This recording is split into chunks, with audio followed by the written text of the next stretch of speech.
Olá, povo de Deus! Estamos iniciando nossa manhã com Deus, seguindo a jornada do Tabernáculo de Moisés. São 6 estações, uma estação a cada 10 minutos, 1 hora com Deus, porque Ele é o nosso Deus e nós, o povo do seu pasto, as ovelhas de suas mãos, o rebanho sob os cuidados de Deus.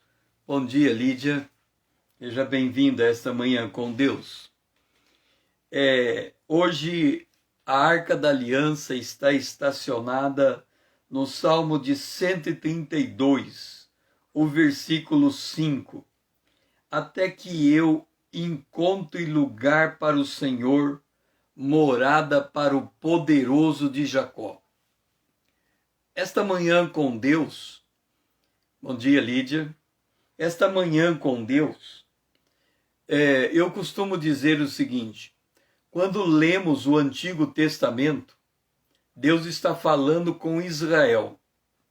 Para que o Antigo Testamento possa ser aplicado à igreja, nós temos que encontrar no Novo Testamento a referência ou o paralelo com o Antigo Testamento. E quando encontramos o paralelo, a palavra do salmista, ela se torna aplicável a nós. Então aqui diz assim: até que eu encontre lugar para o Senhor, morada para o poderoso de Jacó. Por que nós fazemos a jornada do tabernáculo de Moisés? Por 2 motivos. O primeiro é porque quando Deus diz a Moisés fazer o tabernáculo, ele disse: me faça o tabernáculo, porque neste lugar eu vou habitar com o meu povo. Então, o tabernáculo de Moisés é a representação no Antigo Testamento do lugar onde Deus habita. Então, Deus, se você quisesse no Antigo Testamento adorar a Deus, ir aonde Deus estava, você tinha que ir até Jerusalém, entrar dentro do templo, então você encontraria a morada de Deus. O tabernáculo é a morada de Deus. A segunda razão por que fazemos a manhã com Deus por meio do tabernáculo é que o tabernáculo ele é um modelo daquilo que está no céu. Então ele é uma representação de como Deus interage com o seu povo do céu para com a terra. Entendido isto, aqui está dizendo, eu não vou descansar até encontrar lugar para o Senhor, morada para o poderoso de Jacó. Se nós fôssemos judeus, o nosso objetivo, a nossa meta maior da nossa vida seria a reconstrução do templo de Israel. Por quê? Porque é onde Deus habita. Então, Jerusalém e a cidade do grande rei, sendo o templo o centro do culto dessa cidade. Então, se eu fosse judeu, eu estaria querendo reconstruir o templo de Jerusalém. Estaria investindo recursos, estaria investindo tempo, estaria investindo intercessão, tudo para que o templo fosse reconstruído, porque eu quero que Deus volte a habitar no meio do povo de Israel. Se eu fosse judeu, seria esta a minha atitude. Mas eu não sou judeu, eu sou membro do corpo de Cristo. Então, se eu sou membro do corpo de Cristo, aí vem a pergunta: aonde habita Deus? Por óbvio, nós responderíamos de bate-pronto: Deus habita no meu coração. Jesus, em João capítulo 14, ele vai falar sobre esta habitação do Espírito Santo. Então vamos ver como que Jesus coloca isso em João 14. Ele diz assim: eu rogarei ao Pai, e ele vos dará outro Consolador, a fim de esteja para sempre, olha a palavra aqui que ele fala, convosco, ou seja, ele vai estar sempre com todos vocês. Aí ele diz: o Espírito da verdade, que o mundo não pode receber, porque não vê nem o conhece, vós o conheceis, porque ele habita convosco e estará em vós. Então, vamos entender o que o Senhor está falando de maneira gráfica. Aqui tem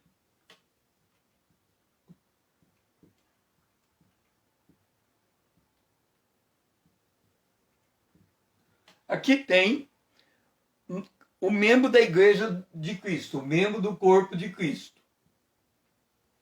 Então ele tem dentro dele, o Espírito Santo habita dentro dele. O Espírito Santo habita dentro dele, ok? Então, eu sou membro do corpo de Cristo e o Espírito Santo habita dentro de mim. Aqui tem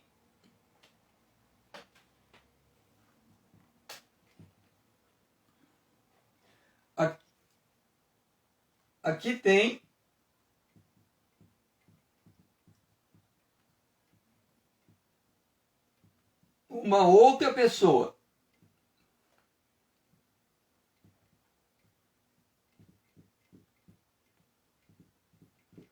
Então, aqui tem uma outra pessoa. Seja bem-vindo, irmão Paulo. E o Espírito Santo habita dentro dela. Ok? Agora, observa o que o apóstolo Paulo diz em Efésios capítulo 2, o versículo 22, no qual também vós, juntamente, estáis sendo edificado para a habitação de Deus em espírito. O que significa isso? Significa que quando nós nos reunimos como corpo de Cristo, nós somos habitação de Deus. Habitação de Deus em espírito. Então, cada um de nós, presta bem atenção nisso, cada um de nós somos habitação do Espírito Santo. Nós não somos habitação de Deus o Pai, e nem de Jesus o Senhor. Por quê? Porque Deus o Pai está sentado à direita está sentado no trono, o Filho está sentado do lado dele, e o Espírito Santo está dentro de nós, nos ligando com ele. Agora, eu sou habitação do Espírito Santo. Você é habitação do Espírito Santo. Quando duas habitações do Espírito Santo se encontram, Jesus disse, quando dois ou três reunir em meu nome, eu estou com eles. Então, para que Jesus possa estar junto comigo, o Espírito Santo está habitando dentro de mim. Mas para que Jesus possa estar aqui aonde eu estou, eu preciso que um irmão fique do meu lado, 2, ou mais 1, 3. No mínimo eu tenho que ter 2 ou 3 irmãos. Quando 2 ou 3 irmãos se reúnem no mesmo lugar, Jesus Cristo se faz presente. Por quê? Porque naquele lugar nós estamos construindo a habitação de Deus, o Pai, em espírito. É isso que Paulo diz. Você está sendo juntamente edificado para a habitação de Deus em espírito. Significa, se eu quero fazer o que o salmista diz, encontrar um lugar para o Senhor, uma morada para o poderoso de Jacó, o que eu tenho que fazer? Reunir o corpo de Cristo em um lugar para aumentar o espaço da habitação de Deus o Pai naquele lugar em espírito. Pai, nos ajuda a compreender que a nossa meta é reunir o corpo de Cristo em um determinado lugar, para ali o Senhor se fazer presente, habitando no meio de nós. Esta é a nossa oração, em nome de Jesus, o teu Filho amado, a quem nós amamos. Amém. O versículo 2 do Salmo 132. De como jurou ao Senhor e fez votos ao poderoso de Jacó. Veja só, nós estamos falando do altar de ouro. Por que o altar é de ouro? O altar é madeira com ouro revestido. A madeira representa nós, o ouro, a presença do Espírito Santo. Entenda isso, porque isso é fundamental na vida cristã. Quando nós vamos para o livro do Apocalipse, e capítulo 1, e João ele tem uma revelação de Jesus Cristo, ele vê Jesus, para nós entendermos o que João está explicando em João, João Apocalipse capítulo 1, nós temos que nos lembrar do que João falou em 1 João capítulo 3, versículo 2. Ele diz assim: amados, agora somos filhos de Deus, e ainda não se manifestou o que nós havemos de ser. Tudo no plural, nós. Sabemos que quando ele se manifestar, isto é, Jesus, seremos semelhante a Jesus, porque haveremos de vê-lo como ele é. Como é que ele é? Quando João, ele no capítulo 1 de Apocalipse, ele ouve uma voz, achei-me espírito, verso 10, no dia do Senhor, e ouvi de trás de mim uma grande voz como de trombeta. Imagina você no lugar de João. Você está parado, olhando para mim agora. Você está olhando para mim e eu estou olhando para você. Você está me vendo no vídeo, eu estou vendo você no vídeo. Então nós dois estamos um de frente para o outro. Imagine agora uma voz por detrás de nós, uma voz como de trombeta. Aliás, como de trovão, de trombeta. E essa voz diz assim, João, chama. Ouviu uma voz de trás de João, ele chama João pelo nome. João, o que João faz? Ele se volta para ver a voz. Então a voz, ele se volta para ver a voz. Esta é a voz dele. Quando ele se volta para ver, qual é a primeira coisa que João vê?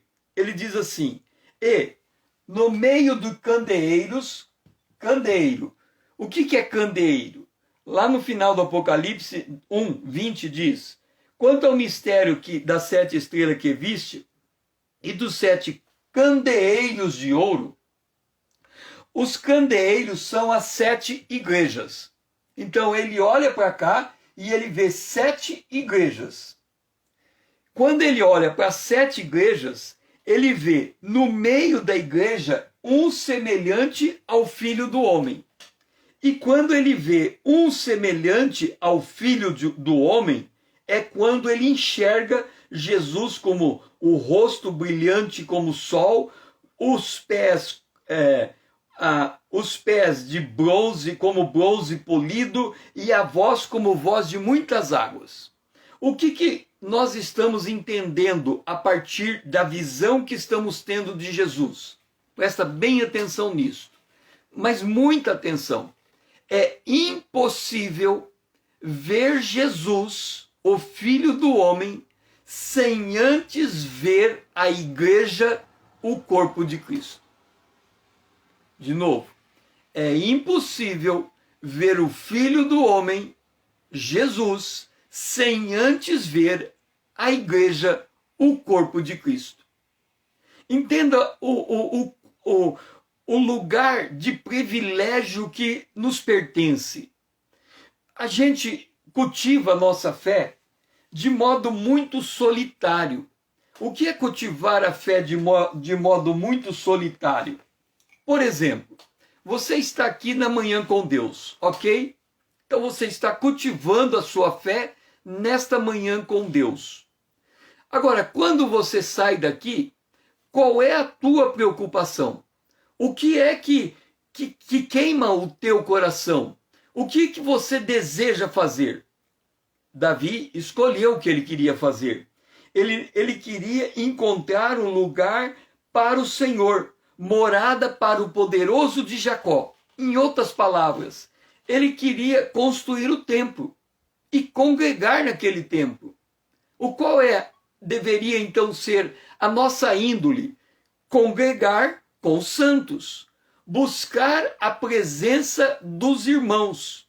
Nós teríamos que ter o desejo de ir até o lugar de congregação, aonde todos estivessem reunidos. Observe um detalhe. Quando nós olhamos para o Brasil está em paz. Não há nenhuma nação atacando o Brasil. Nós não estamos em guerra contra uma outra nação. Quando nós olhamos para a igreja dentro do Brasil, a igreja está em paz. a igreja tem o local de congregar e ela só não pode ir agora no seu local de congregar por causa dessa condição que estamos vivendo, em que precisa do distanciamento social. Então, por causa disso, a igreja não está congregando. Então, o que ela faz? Ela vem para a sua casa. E ela fica dentro de casa como um local de proteção nesse tempo em que o mal está assolando aí à volta. Nos países onde a igreja é perseguida, a igreja não tem direito a um local de congregação. Ela não pode alugar um espaço e construir um templo e congregar. Porque se ela fizer isto, ela será identificada, aquelas pessoas que ali estão serão identificadas como crentes, portanto, inimigas do Estado, serão presas, muitas delas serão torturadas e muitas delas vão morrer por amor a Cristo. Então, qual é a atitude desta igreja primitiva, desta igreja sob perseguição? Elas não podem se reunir em local público. Cada uma está na sua casa. Mas o que a gente observa nesta igreja que está em risco de vida? Nesses membros da igreja que não têm um lugar de congregar como nós temos. Eles vão para as cavernas e se reúnem nas cavernas. Ou eles, sob risco de vida, eles vão em uma da casa dos cristãos e se reúnem naquela casa. Agora eu pergunto para você, por que os crentes destes países que são perseguidos e não podem cultuar a Deus publicamente, por que eles estão congregando escondidos?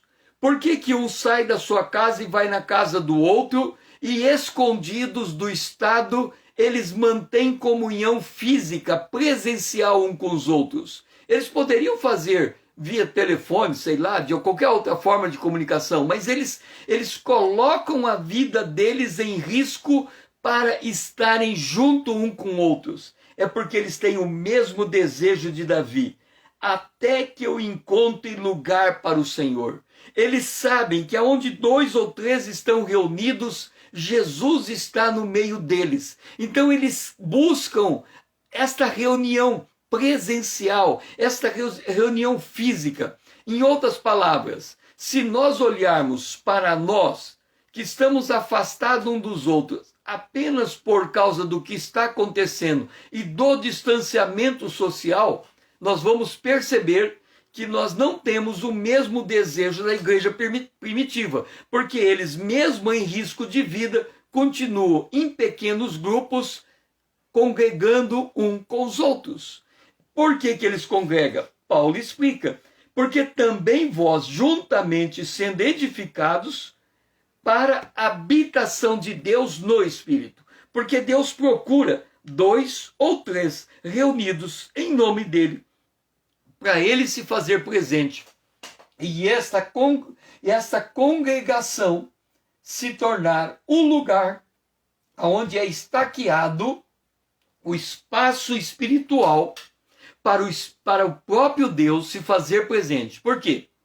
Jesus disse, aonde eu estou, o Pai está comigo. Então Jesus vem e se faz presente quando 2 ou 3 estão reunidos. E ali há uma edificação para Deus em espírito, um lugar para Deus habitar. Pai, nos ajuda a entender a habitação de Deus em espírito.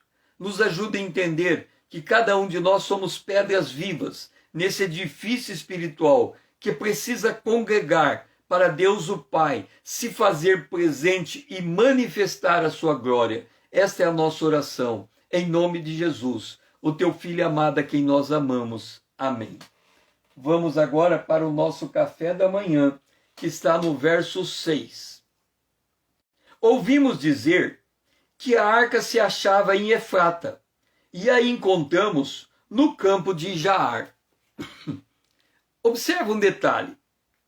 Qual é a coisa que você mais busca na tua vida? Quando nós buscamos em primeiro lugar o reino de Deus e a justiça de Deus, todas as coisas nos são acrescentadas. O que são estas coisas? Por exemplo, vamos supor que eu seja um engenheiro. Qual é o desejo do meu coração no meu papel de engenheiro? Edificar, construir um edifício. Ok. Então ou eu vou ser dono de uma empresa de engenharia, ou eu vou trabalhar em uma empresa de engenharia, porque a minha paixão é construir edifício. Se eu for médico, eu tenho duas alternativas também, porque sendo médico, eu quero atuar na medicina, por óbvio. Então, ou eu vou ser dono de um hospital, de uma clínica, ou eu vou trabalhar em uma clínica, em um hospital, em um posto de saúde. Então, a paixão da minha vida é ser médico, e eu vou trabalhar naquilo que eu vou fazer. Se eu for um empreendedor, a paixão da minha vida é abrir empresas e fazer empresas crescerem, ou abrir uma startup, ou abrir um negócio e fazer o negócio acontecer. Essa é a paixão da minha vida. Estas coisas que são a paixão da nossa vida no mundo secular, elas têm que estar vinculadas à nossa paixão pelo reino de Deus. Então, o apóstolo Pedro, ele diz assim: aquele que administre segundo o poder que Deus dá. Então, se eu sou um empreendedor, ou eu sou um engenheiro, dono de uma empresa de engenharia, ou eu sou um médico, dono de um hospital, ou se eu trabalho debaixo de uma autoridade, eu tenho que administrar o meu dom, o meu talento, a minha capacidade. Eu tenho que administrar as minhas habilidades. Eu tenho que frutificar no mundo em que eu vivo. Para que eu possa frutificar, eu preciso do poder de Deus. Aonde está o poder de Deus? Está na Arca da Aliança, porque Deus disse que na Arca da Aliança ele habitaria. Por que ele habita na Arca da Aliança? Observa o detalhe, isso aqui é como a Arca da Aliança. Aqui na Arca da Aliança, em cima dela, então aqui tem a Arca da Aliança, Deus está habitando dentro dela. O que tem dentro da Arca da Aliança? A tábua da lei, os 10 mandamentos, a vara de Arão e o maná do deserto. 3 coisas tem dentro da Arca da Aliança. As tábuas da lei, que significa a plena santidade de Deus. A lei reflete a santidade de Deus. Então, Deus estando, a lei estando dentro da arca, é Deus preservando a sua santidade. A vara de Arão, Arão é o sumo sacerdote, é dirigir o seu povo, é guiar o seu povo. Jesus, no Salmo 23, diz que ele tem a vara e o cajado. Então, essa vara que serve para corrigir é o cajado que serve para puxar de volta. Então, é Deus dizendo: eu sou o pastor e você é o meu povo.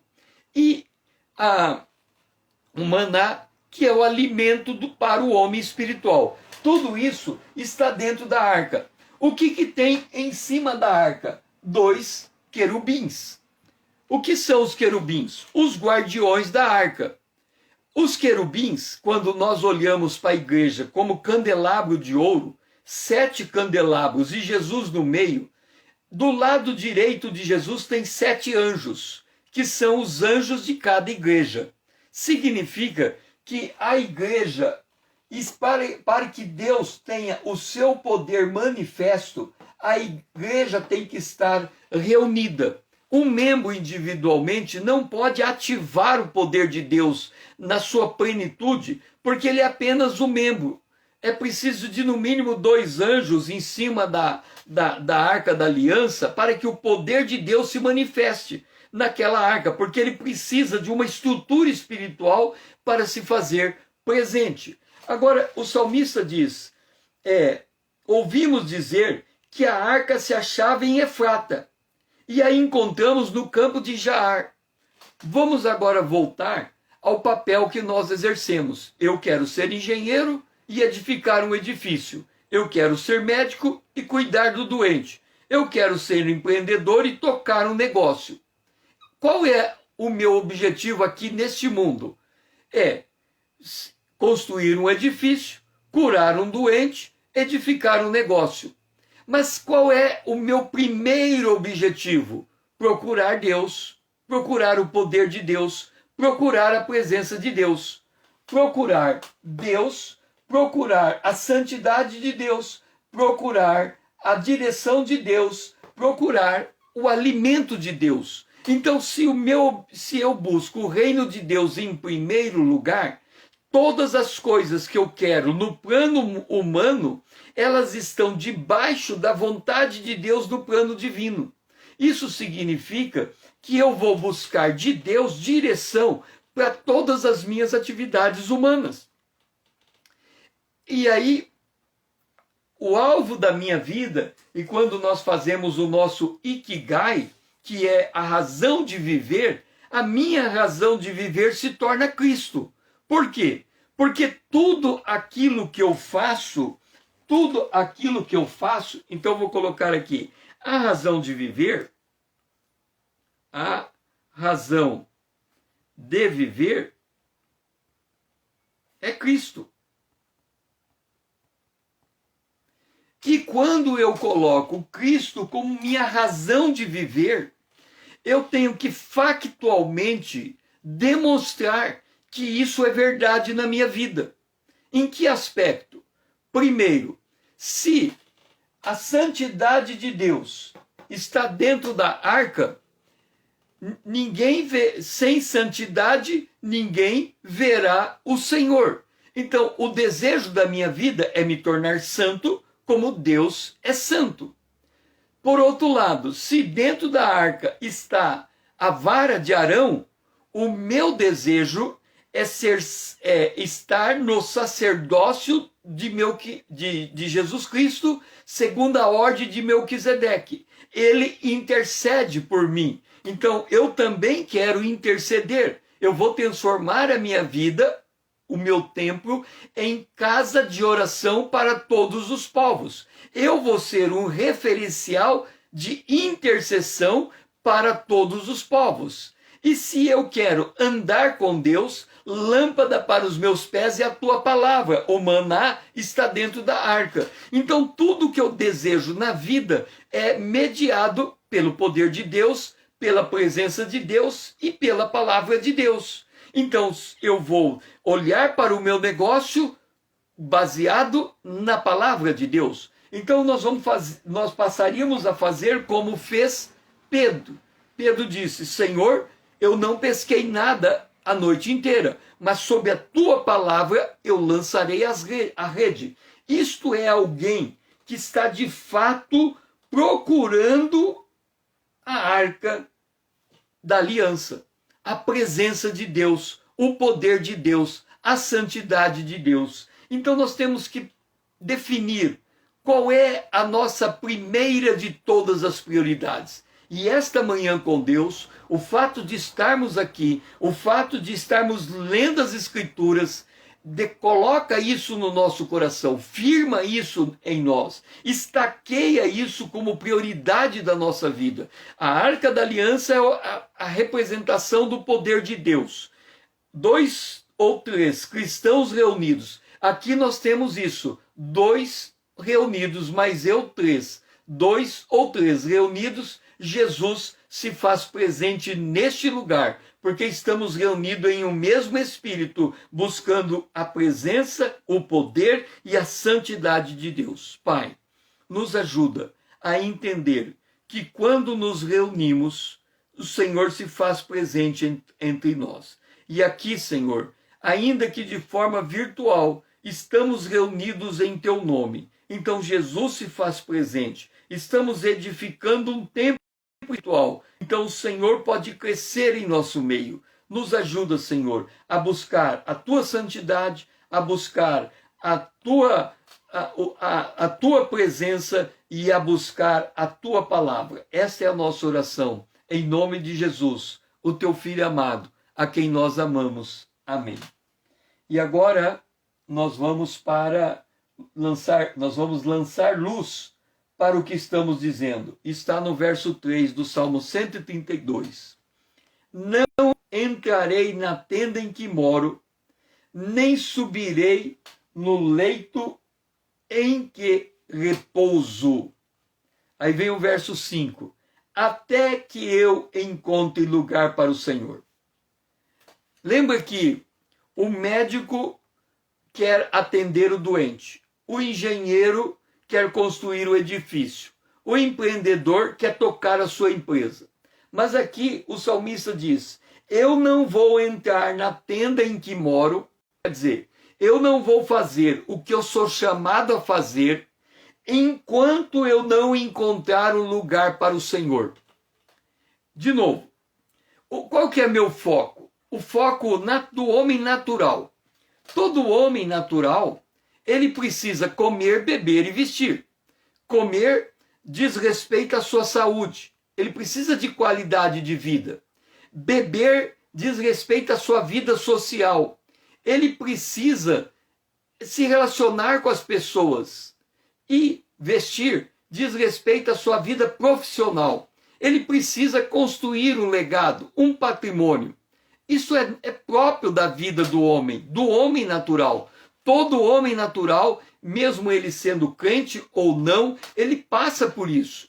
Então todo homem natural, do ponto de vista natural, tem o mesmo objetivo.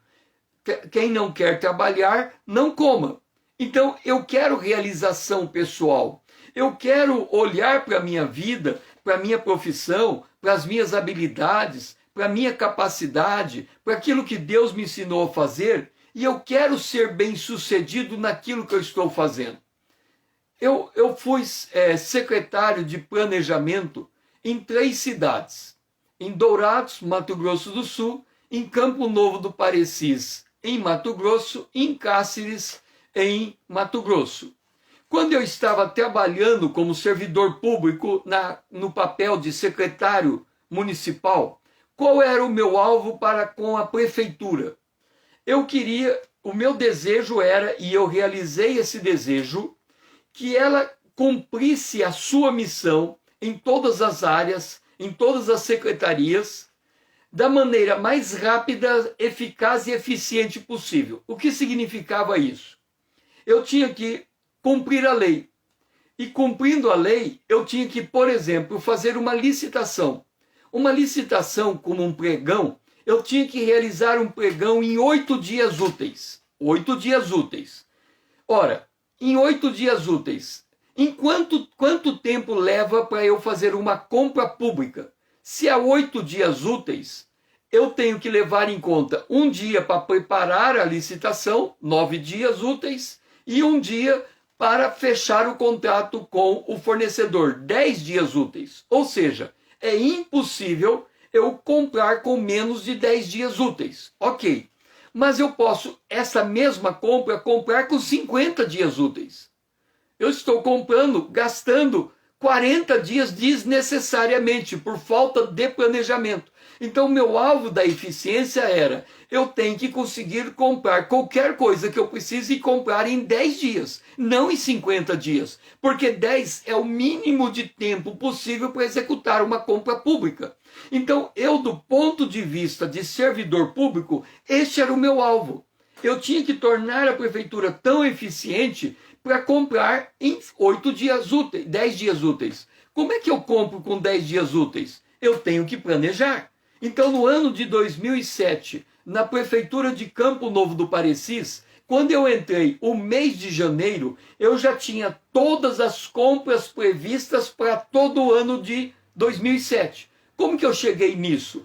Eu olhei para trás, o ano 2006, vi tudo que eu tinha comprado, fiz, baseado no que eu tinha feito, a previsão do que iria acontecer, como se o ano passado fosse replicado nesse ano, e aí eu estava pronto para, no momento hábil da compra, ou comprar o que eu já tinha levantado como necessidade, ou mudar de acordo com uma nova previsão feita naquele ponto. Mas eu sabia aonde eu estava e como executar, por isso era muito rápido para decidir. Então eu conseguia comprar em 10 dias.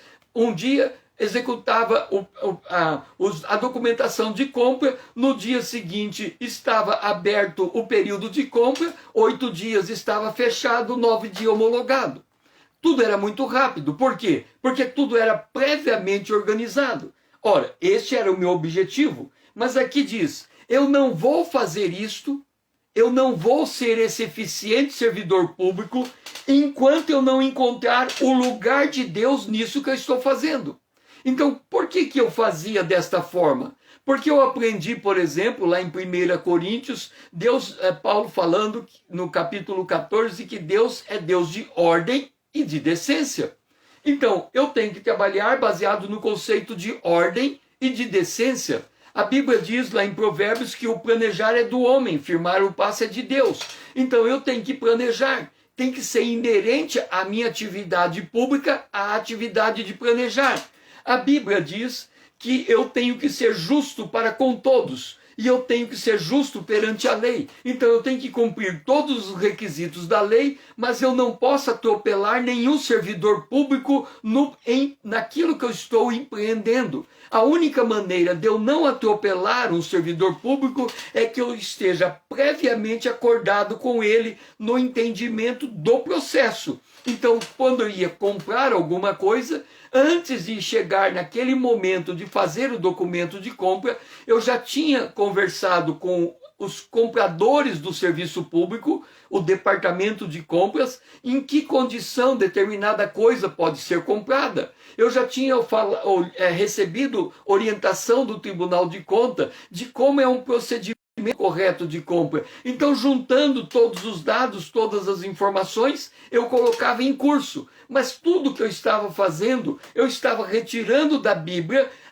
as diretrizes que estavam estabelecendo o meu comportamento naquele ambiente de negócio. Então, quando eu estava diante de algo, eu perguntava: como que eu faço? Como que a Bíblia me orienta a agir? Qual é o meu valor que eu tenho que manter íntegro enquanto eu estou trabalhando aqui? Até onde eu posso ir e o que eu não posso fazer? Então, eu aprendi que fazendo as coisas com ordem, com decência, de forma antecipada, planejada, pensada, levando em conta o contexto, levando em conta os atores, levando em conta o que eu tenho que fazer. Ou seja, tudo isso juntado e canalizado para aquela direção, eu poderia transformar uma prefeitura mais eficiente do que qualquer entidade privada, mesmo cumprindo o rigor da lei. E eu consegui isso em Campo Novo do Parecis. Por quê? Porque este era o meu foco e eu que estava fazendo isso. Eu não entrarei na tenda que moro sem encontrar um lugar para o meu Deus. Eu não vou desenvolver a minha atividade profissional com eficiência e eficácia sem que antes eu me encontre em Deus, sem que antes eu consiga entender qual é o desejo de Deus, a minha santidade. Eu tenho que ser santo como Deus é santo. Qual é o desejo de Deus? O meu sacerdócio, eu tenho que ministrar o tempo todo como um pastor cuida das ovelhas. Todos aqueles que estão debaixo dos meus cuidados têm que ser tratados como se trata o pastoreio. E eu tenho que estabelecer os meus passos em conformidade com a palavra de Deus. Isto que significa: não construa sua casa sem antes você ter a certeza da presença de Deus sobre a sua vida. Porque senão você desmonta a sua casa, senão você derruba a sua casa, senão você destrói a sua casa. A mulher sábia edifica a sua casa, a tola a destrói com as suas mãos. Então eu tenho que primeiro me entender com Deus para entender com os homens. Pai, me ajuda a entender que eu não posso edificar a minha casa se eu não sou edificado na tua presença, que eu não posso me entender com os meus amados se eu não me entendo contigo, que eu não posso me sujeitar aos homens se eu não sei sujeitar-me a ti, que eu não posso orientar as coisas que faço se eu não sou orientado por ti. Eu não posso exercer poder sobre os negócios humanos se eu não tenho o poder que vem de ti. Me ajuda a entender essa dinâmica, a encontrar em ti a fonte para a minha vida diária. Me ajuda, Senhor, é a minha oração, em nome de Jesus, o teu Filho amado, a quem nós amamos. Amém. Agora vamos para o verso 4 do Salmo 132. Não darei sono aos meus olhos, nem repouso às minhas pálpebras, até que eu encontre lugar para o Senhor. Veja você, eu tenho uma vida razoavelmente disciplinada. E eu aprendi uma coisa: o sono, ele não é determinante na minha vida. Deixe-me explicar por quê. Quando eu leio a Bíblia, eu procuro fazer um ato de santificação quando eu leio a Bíblia. O que é santificar? Significa que eu não posso ler a Bíblia acerca de Davi e ver que Davi faz alguma coisa e só porque Davi faz aquilo, eu venho dizer para mim mesmo: ora, se Davi faz, eu também faço. Não é assim. Então eu leio assim: em paz me deito e logo pego no sono, porque o Senhor, só tu me fazes repousar em seguro. Então, você pode dizer, eu pergunto para você, como é que você dorme? Você fala: eu deito e durmo. Eu não perco uma noite de sono por causa da preocupação. Eu não perco uma noite de sono porque eu tenho uma dívida e não sei como fazer. Eu não perco uma noite de sono porque eu estou sendo perseguido. Eu não perco. Eu confio, eu estou seguro, eu deito e durmo. Então você, olhando para a maneira como você dorme, a tua avaliação é: do jeito que o salmista está dizendo, em paz me deito e logo pego no sono, porque o Senhor só tu me faz repousar seguro, é assim que eu durmo. Só que não é assim que eu avalio a palavra de Deus. Eu leio aqui: em paz me deito e logo pego no sono. Aí eu faço a seguinte análise na minha vida. Olha bem, aqui está a minha vida. Aqui está o momento em que eu recebi Jesus como Salvador. Então eu tenho antes de Cristo e depois de Cristo. Então, com 18 anos eu recebi Jesus como Salvador. Então eu tenho uma vida antes de Jesus e depois de Jesus. Como é que eu dormia antes de conhecer Jesus? Eu deitava e dormia. Não perdi o sono. Eu nunca, antes de conhecer Jesus, nunca antes na minha vida eu tinha perdido uma única noite de sono. Como é que eu durmo depois que eu aceitei Jesus? Da mesma maneira, eu deito e durmo e nunca perdi uma noite de sono. Aí eu leio esse texto e diz: em paz me deito e logo pego no sono. Aí eu digo: Deus, tem alguma coisa errada. Porque antes de aceitar Jesus, eu dormia e nunca perdi uma noite de sono. Depois que eu aceitei Jesus, eu continuo dormindo e nunca perdi uma noite de sono. Tem alguma coisa errada. O meu sono não pode ser esse sono do salmista. O meu sono tem alguma coisa errada. E durante 20 anos, eu orei perguntando a Deus se havia ou não alguma coisa errada.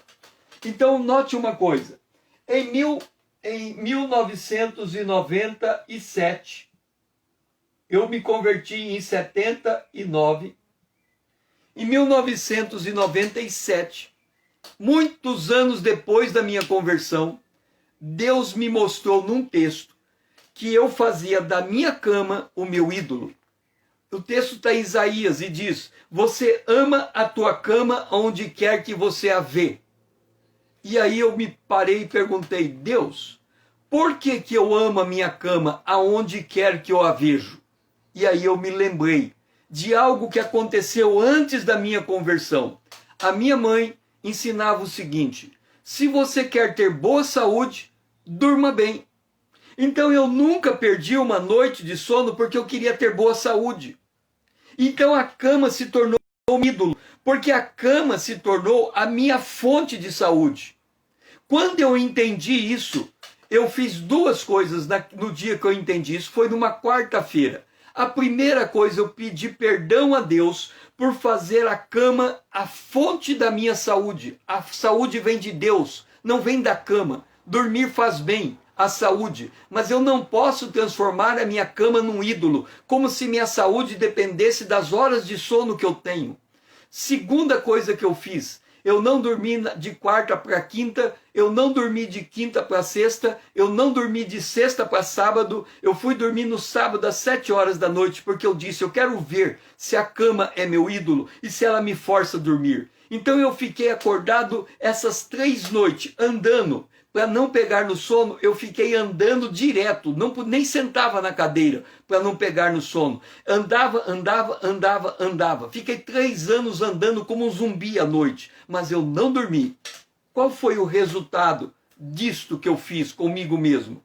Hoje, se eu estou preocupado, se eu estou ansioso, se eu estou irritado, eu perco o sono. Então eu tenho que pedir perdão a Deus para o sono restaurar. Então hoje, se eu durmo em paz e pego no sono, é porque eu estou repousando seguro, é porque eu estou bem com Deus, é porque eu aprendi a encontrar-me com Deus. Então como que hoje é as minhas noites de sono? Eu, por exemplo, durmo para fazer amanhã com Deus às 10 horas da noite, 22, 1, 23, 1, 2, 3, 22, 23, meia-noite, 1, 2, 3. Então eu tenho em média 5 horas de sono. Por que eu faço amanhã com Deus durante 5 dias e não faço no sábado e no domingo? Porque eu faço um acordo com o meu corpo. Eu durmo 5 horas por dia para fazer amanhã com Deus, mas no final de semana eu me dou o direito de dormir mais horas por dia. Então 6 horas, 7 horas por dia, para o meu corpo recompor. Então o sono, ele não determina mais o meu comportamento. Por quê? Porque aqui diz, o salmista diz, não dou sono aos meus olhos, nem repouso às minhas pálpebras, enquanto eu não encontro um lugar para Deus na minha vida. E qual é o lugar que eu encontro para Deus na minha vida? Eu acordo 3 horas da manhã, desde que eu comecei a fazer manhã com Deus. Quando eu não fazia manhã com Deus, eu acordava 5 horas da manhã e usava esta hora para ler a Bíblia e orar antes de começar o meu dia. Como eu estou fazendo a manhã com Deus, nas manhãs com Deus eu acordo 3 horas, eu gasto 15 minutos dessa hora para ler a Bíblia. Então, antes de acordar, eu tomo um copo de água de coco para restaurar o equilíbrio do meu corpo em relação à água. Então, eu tomo água de coco de manhã cedo, faço a minha oração. Depois que eu faço a minha oração e faço a leitura da Bíblia, eu faço um comentário do Evangelho de João para postar no dia seguinte. Depois que está tudo isso novo, eu coloco o fone de ouvido e fico louvando a Deus, ouvindo louvores a Deus até chegar a hora da manhã com Deus. Então, entenda, eu não dou descanso à minha pálpebra, eu não deixo o sono me dominar, porque eu tenho um desejo muito profundo, não só de estar na presença de Deus, mas também de compartilhar Deus com você que está aqui comigo nesta manhã. E depois, eu não quero exigir ninguém acordar de madrugada para estar 5 horas em ponto aqui. Eu estou 5 horas em ponto aqui.